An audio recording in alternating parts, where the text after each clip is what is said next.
So I have seen a lot of tier lists recently, and every time I see one, I cringe at how they always rank classes by damage. They just pick the highest DPS class and put it as the S tier or the best class in the game. But that's not really the case. Not everyone likes doing damage. For example, there are the Giga Chat that just like to be as tanky as possible. They don't care about damage. There is also people that just like a mobile class, so not everyone likes damage, so stop ranking classes by damage. That's not how you do it. That's why I decided to show you guys how you do it. So I made this spreadsheet, and I made a point-based system where I give classes a point out of 10 for the aspects of the game that I think are important. So damage-wise, mobility-wise, and defense-wise, synergy-wise, buzzing-wise, difficulty-wise, and popularity-wise. Some of you might say, well, why popularity? But believe me, popularity is really important because when you don't find accessory in the market, who do you blame? It's because the class is not popular. When there is a bug or the class is too weak and it's not getting any attention from the developers, who do you blame? It's because the class is not popular, so it's not getting any attention. And people would also decline you in Party Finder because they wouldn't know what your class does or what does it give. So it's always better, so popularity is always good.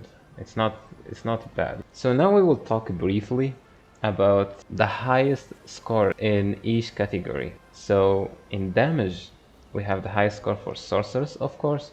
You can argue that Deathblade and Striker should be as high as Source, but I gave the edge to Source simply because she gets to free hit and she's not a positional class. So if you ever been to Ghost Phase Vaulting, you would know that when Volta starts spinning, you have to hold your damage while Source is just free hitting and she's not stopping. Nothing can stop her from DPSing. A good Source, it's almost impossible to take MVP like out of a good Source. Second highest damage would be Striker because it has higher damage ceiling than Deathblade. Then the third best damage would go to Deathblade. For mobility, this is like, you can't argue here that Gunslinger has the best mobility in the game. Same with the Deadeye. And who comes third?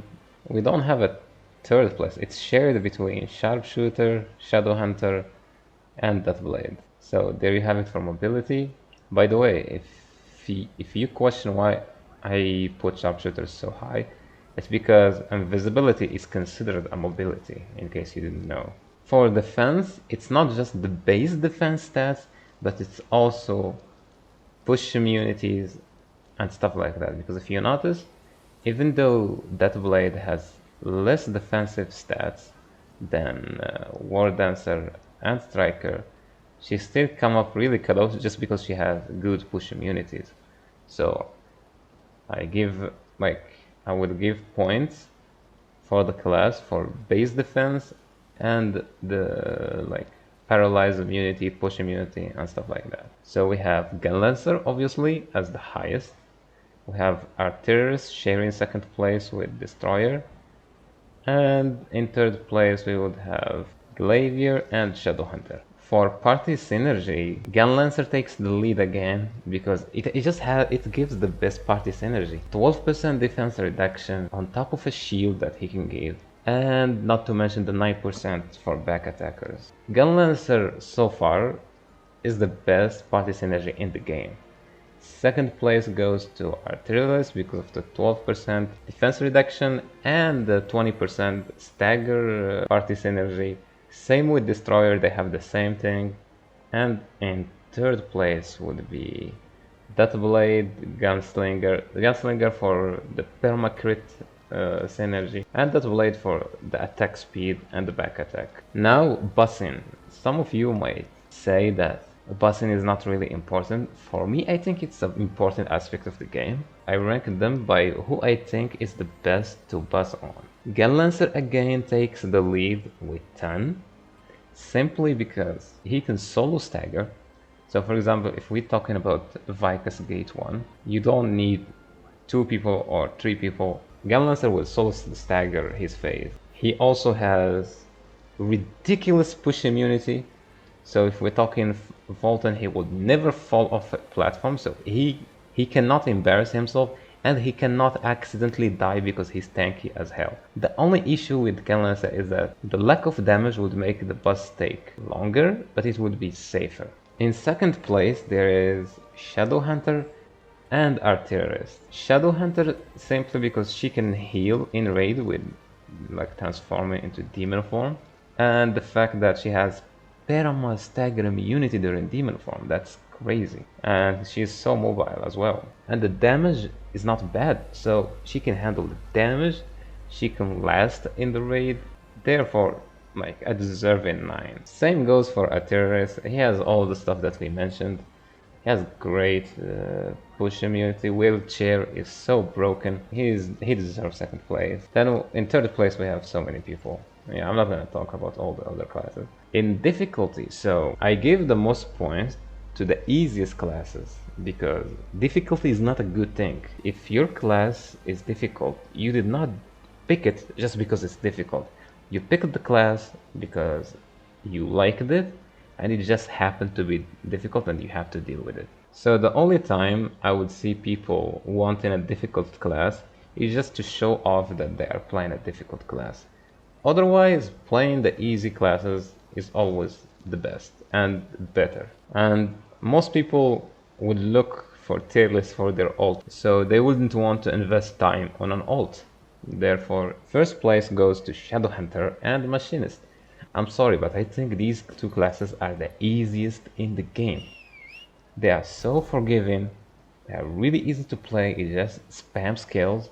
There is no like focus on this rotation, do this rotation, you have to keep the Dominion effect, no you have to stack for surge, no you have to, nah. There is nothing, you have to back attack, none of that. They are simply the easiest classes in the game. They are even easier than Gunlancer and Berserker. The reason I didn't give Gunlancer 10, because I think Gunlancer is harder than Shadow, honestly. The lack of mobility of Gunlancer make him just a little bit harder than Shadow. That's why he didn't get the 10 points. In second seed we have Gunlancer, Berserker, Artillerist, and Destroyer. For popularity, like this was with the help of Google. I just googled what is the most popular classes.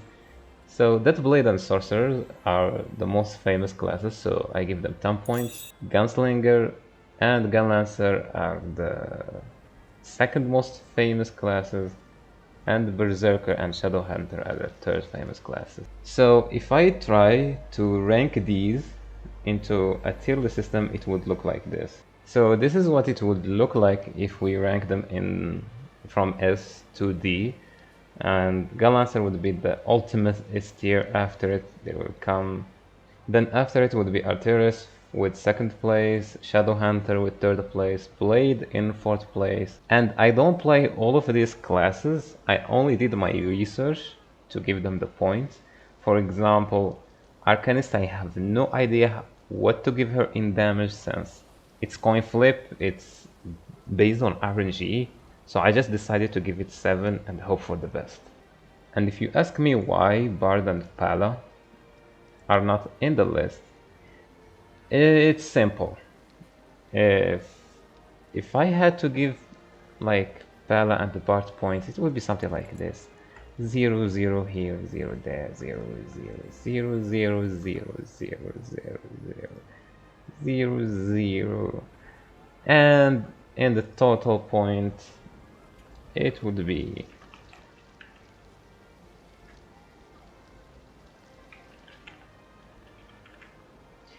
yeah. Bard and Pala are in an entire universe.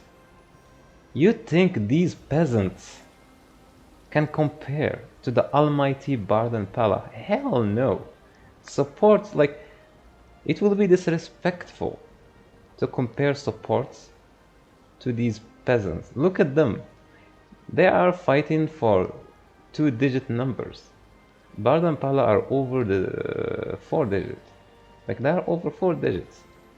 It would be unfair. They would dominate the competition. That's why I decided to not put them so Like everyone knows about Pala are the best classes. The rest are just like these peasants. You're probably here just to decide your ult. You like if you want your main, make this your main, and you can come to this tier list for ults basically. There is nothing that beats a Bard and a Pala. So I hope this tier list was helpful, and see ya for now.